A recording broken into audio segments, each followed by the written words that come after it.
ನಿತ್ಯ ಜೀವನಕ್ಕೆ ಸ್ವಾಗತ. ನಾನು ಇವತ್ತು ಕರ್ಜಿಕಾಯಿ ಮಾಡ್ತಾ ಇದ್ದೀನಿ.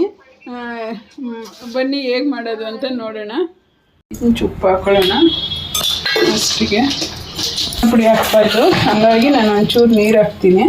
ಚೂರು ಅರಿಶಿನ ಪುಡಿ ಹಾಕೊಳ್ಳೋಣ.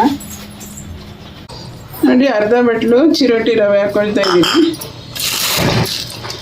ನಾನು ಇದಕ್ಕೆ ಮೈದಾ ಹಿಟ್ಟನ್ನೇ ಬಳಸ್ತಾ ಇದ್ದೀನಿ, ಯಾಕಂದರೆ ಬನಿ ಬರೋದಿಲ್ಲ. ಗೋಧಿ ಹಿಟ್ಟು ಹಾಕಿದ್ರೆ ಹೊರಟಾಗೋಗ್ಬಿಡುತ್ತೆ. ಇಂಥವಕ್ಕೆಲ್ಲ ಒಂಚೂರು ಮೈದಾ ಹಿಟ್ಟನ್ನೇ ಬಳಸ್ಕೋಬೇಕು.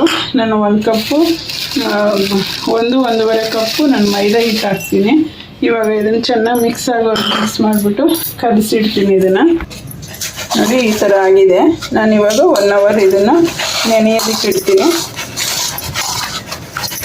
ಚಿರೋಟಿ ರವೆ ಇದೆಯಲ್ಲ, ಹಂಗಾಗಿ ನೆನೆಬೇಕು. ಮೈದಾ ಆದರೆ ಡೈರೆಕ್ಟಾಗಿ ಮಾಡ್ಬೋದು. ಚಿರೋಟಿ ರವೆ ಇರೋದ್ರಿಂದ ನಾನು 1 ಅವರ್ ನೆನೆಸ್ತೀನಿ ಇದನ್ನು. ಇದು ಕರ್ಜಿಕಾಯಿಗೆ ಹಬ್ಬದಲ್ಲಿ ಎಲ್ಲವೂ ರೆಡಿಮೇಡ್ ಸಿಗುತ್ತೆ ಸ್ನೇಹಿತರೆ, ಸಿಗದೇ ಇರೋದು ಏನೂ ಇಲ್ಲ. ಆದರೆ ನಾವು ಮಾಡ್ಕೊಳ್ಳೋದ್ರಲ್ಲಿ ಒಂಥರ ಹಿತ ಇದೆ. ಆಮೇಲೆ ನಾವು ಮಾಡಿರೋದು ಅಂತ ಮಕ್ಕಳಿಗೆ ಕೊಟ್ಟು ಖುಷಿಯಾಗಿ ತಿಂದರೆ ನಮಗೆ ಒಂಥರ ಸಮಾಧಾನ ಅನಿಸುತ್ತೆ. ನಾನು ಆದಷ್ಟು ನಾನು ಬ್ಯುಸಿನೇ, ಆದ್ರೂ ನಾನು ಎಲ್ಲ ಹಬ್ಬದಲ್ಲಿ ಏನೇನು ಆಗಬೇಕು ಅದನ್ನು ಒಂದು ಚೂರು ಆದರೂ ಸರಿನೇ ನಾನು ಮಾಡ್ಕೊಳ್ತೀನಿ, ಟೈಮಿನ ಅನುಸರಣೆ ಮಾಡ್ಕೊಂಡು. ಹಾಗಾಗಿ ಹಬ್ಬಕ್ಕೆ ಒಂದು ಕುತೂಹಲ ಇರುತ್ತೆ.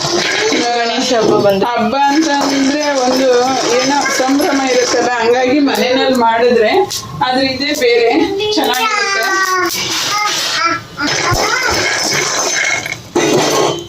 ಯಾವಾಗ ಕೊಂಡ್ಕೊಂಡು ತಿನ್ನೋದ್ರಲ್ಲಿ ಏನು ಹಾಕ್ಕೊಡ್ತೀವಿ ತೊಗೊಳ್ತೀವಿ, ಹಂಗೆ ನೋಡಿದ್ರೆ ಇದಕ್ಕೂ ಕಾಸು ಖರ್ಚು ಮಾಡಬೇಕು. ಆದ್ರೂ ನಮ್ಮ ಕೈಯಿಂದ ಮಾಡೋದು ಒಂಥರ.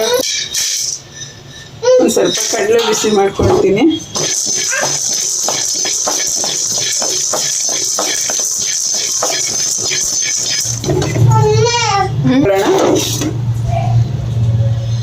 ಪೌಡ್ರ್ ಮಾಡ್ಕೊಂಡು ಅದೇ ಕಡಲೆಕಾಯಿ ಬೀಜ ನಾನು ಹುರಿದಿದ್ನಲ್ಲ ಅದನ್ನು ಪುಡಿ ಮಾಡಿದ್ದೀನಿ. ಏಲಕ್ಕಿ ಅದರೊಳಗಡೆ ಹಾಕಿ ಪುಡಿ ಮಾಡಿದ್ದೀನಿ.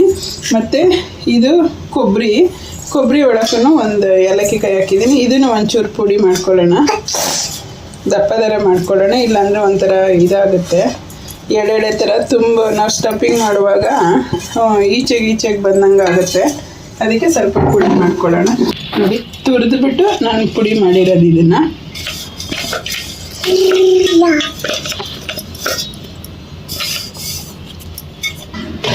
ಮತ್ತು ಇವಾಗ ನಮ್ಮದು ಆರ್ಗ್ಯಾನಿಕ್ ಬೆಲ್ಲ ಇದು. ನಾವು ಅದು ಪುಡಿ ಇರುತ್ತೆ ಆಲ್ರೆಡಿ, ಆದರೆ ಇದನ್ನು ಒಂಚೂರು ಪುಡಿ ಮಾಡ್ಕೋಬೇಕು. ಒಂದೊಂದು ಸಣ್ಣ ತೊಗರಿ ಕಾಳು ಗಾತ್ರ ಎಲ್ಲ ಇರುತ್ತೆ, ಸ್ವಲ್ಪ ದಪ್ಪವಾಗಿ. ಹಾಗಾಗಿ ಇದನ್ನು ಪುಡಿ ಮಾಡ್ಕೊಳ್ಳೋಣ. ಈ ಥರ ನೈಸಿಗೆ ಆಯಿತು ಪೌಡರು. ಇದನ್ನು ಹಾಕ್ಬಿಟ್ಟು ಮಿಕ್ಸ್ ಮಾಡ್ಕೊಳ್ಳೋಣ. ಇದು ಕರ್ಜಿಕಾಯಿಗೆ ಸ್ಟಫಿಂಗ್. ನೋಡಿ, ಇದು ಹಿಟ್ಟು ಈ ಥರ ಆಗಿದೆ. ಇವಾಗ ಒತ್ಕೊಳ್ಳೋಣ. ಇದನ್ನು ನಾವು ಬೆಲ್ಲ, ಕೊಬ್ಬರಿ, ಕಡಲೆ ಎಲ್ಲ ಮಿಕ್ಸ್ ಹುರಿದು ಪುಡಿ ಮಾಡಿದ್ದೀವಲ್ಲ, ಇದನ್ನು ಮಿಕ್ಸ್ ಮಾಡ್ಕೊಳ್ಳೋಣ. ಇವಾಗ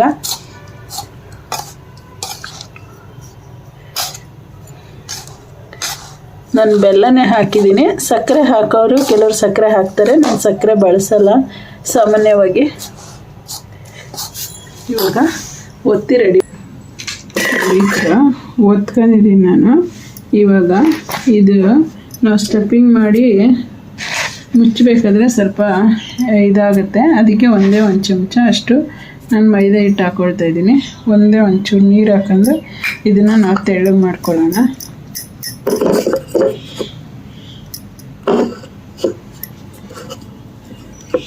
ನೀರು ಥರನೇ ಇರಬೇಕಿದು. ಸ್ವಲ್ಪ ತೆಳ್ಳು ಪೇಸ್ಟ್ ಥರ ಮಾಡ್ಕೊಳ್ಳೋಣ. ಇದನ್ನು ಸುತ್ತ ಸ್ಟಫಿಂಗಿಗೆ ಸರಿ ಹೋಗುತ್ತೆ. ನೋಡಿ, ಈ ಥರ ಇದೆ.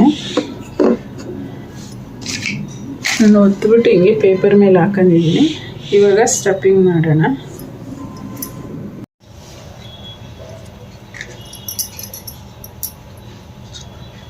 ಹಾಕೊಬಿಟ್ಟು ಮುಂಚೆನೇ ಇದನ್ನು ಸುತ್ತ ಸ್ವಲ್ಪ ಮೈದಾ ಹಿಟ್ಟಿಂದ ಹಚ್ಕೊಬಿಟ್ರೆ ಸರಿ ಹೋಗುತ್ತೆ. ಹಾಕಿದ ತಕ್ಷಣ ಪ್ರೆಸ್ ಮಾಡೋಕ್ಕೆ ಸರಿ ಹೋಗುತ್ತೆ. ಸ್ವಲ್ಪ ಜಾಸ್ತಿ ಹಾಕಿದ್ರೂ ಆಗುತ್ತೆ, ಆದರೆ ಇವು ಸಣ್ಣದು ಇರೋದ್ರಿಂದ ಜಾಸ್ತಿ ಹಾಕಿದ್ರೆ ಆಗಲ್ಲ. ಜಾಸ್ತಿ ಪ್ರೆಸ್ ಮಾಡಿದ್ರೂ ಮೆತ್ಕೊಬಿಡ್ತದೆ. ಸುಮಾರಾಗಿ ಸ್ಮೂತಾಗಿ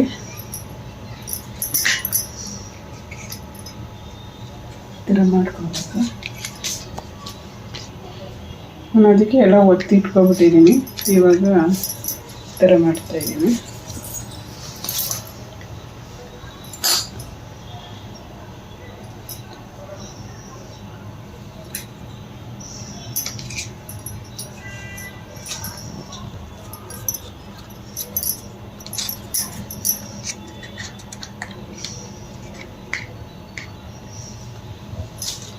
ಗಟ್ಟಿಗೂ ಮಾಡ್ಕೊಬಾರ್ದು, ಮೀಡಿಯಮ್ ಆಗಿ ಒತ್ಕೋಬೇಕು ಇದನ್ನು.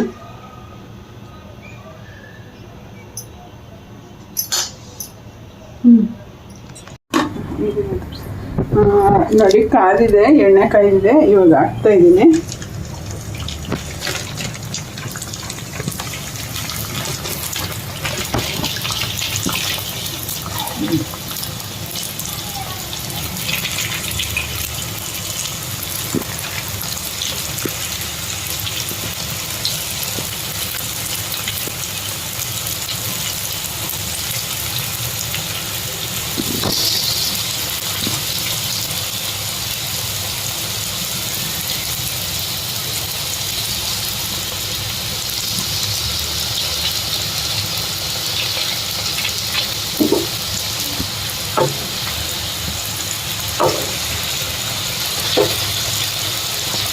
ಒಂದೇ ಸತಿ ಬ್ರೌನ್ ಆಗಿಬಿಟ್ರೆ ಒಂಥರ ತಿರುವಾಕ ಕಷ್ಟ ಆಗುತ್ತೆ.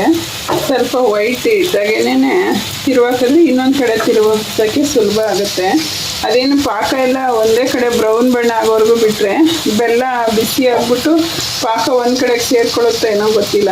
ಈ ಥರ ಅರ್ಧಂಬರ್ಧ ವೈಟ್ ಇದ್ದಾಗೇನೆ ಹಿಂಗೆ ತಿರುಗಿಸ್ಕೊಂಡ್ರೆ ಇನ್ನೊಂದು ಕಡೆ ತಿರುಗ್ಸೋಕ್ಕೆ ಈಸಿ ಆಗುತ್ತೆ.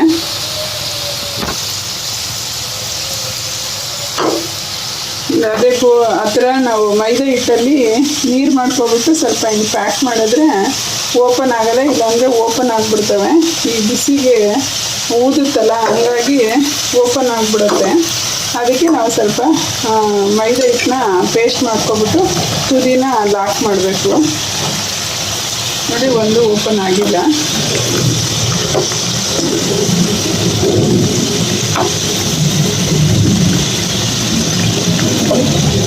ಚಾನಲ್ ಯಾರು ಹೊಸದಾಗಿ ನೋಡ್ತಿದ್ರೆ ದಯವಿಟ್ಟು ಸಬ್ಸ್ಕ್ರೈಬ್ ಮಾಡಿ, ಶೇರ್ ಮಾಡಿ ಸ್ನೇಹಿತರೆ. ನೋಡಿ ಸಾಕು. ತೀರ ಬಿಟ್ಬಿಟ್ಟು ಸುಮ್ಮನೆ ಇಟ್ಬಿಟ್ರೆ ಅದೊಂಥರ ಆಗ್ಬಿಡುತ್ತೆ. ಇಷ್ಟೇ ಬಣ್ಣ ಸಾಕು. ಇವಾಗ ನಾವು ತೆಗೆದು ಇಟ್ಕೊಳ್ತೀವಲ್ಲ, ಆಮೇಲೆ ಒಂದು ಸ್ವಲ್ಪ ಇದಾಗುತ್ತೆ. ಆ ಬಿಸಿಗೂ ಸ್ವಲ್ಪ ಕಲರ್ ಚೇಂಜ್ ಆಗುತ್ತೆ. ಅದಕ್ಕೆ ಇಷ್ಟು ವೈಟಲ್ಲೇ ತೊಗೊಬಿಡ್ಬೇಕು. ಆಮೇಲೆ ನೋಡಿ ಸ್ನೇಹಿತರೆ, ಮಾಡಿದ್ದೀನಿ, ಆಗಿದೆ. ಇವಾಗ ಎಷ್ಟು ಚೆನ್ನಾಗಿ ಕ್ರಿಸ್ಪಿಯಾಗಿದೆ, ತುಂಬ ಚೆನ್ನಾಗಿದೆ. ನೀವು ಮಾಡಿ ಕಮೆಂಟ್ ಬಾಕ್ಸಲ್ಲಿ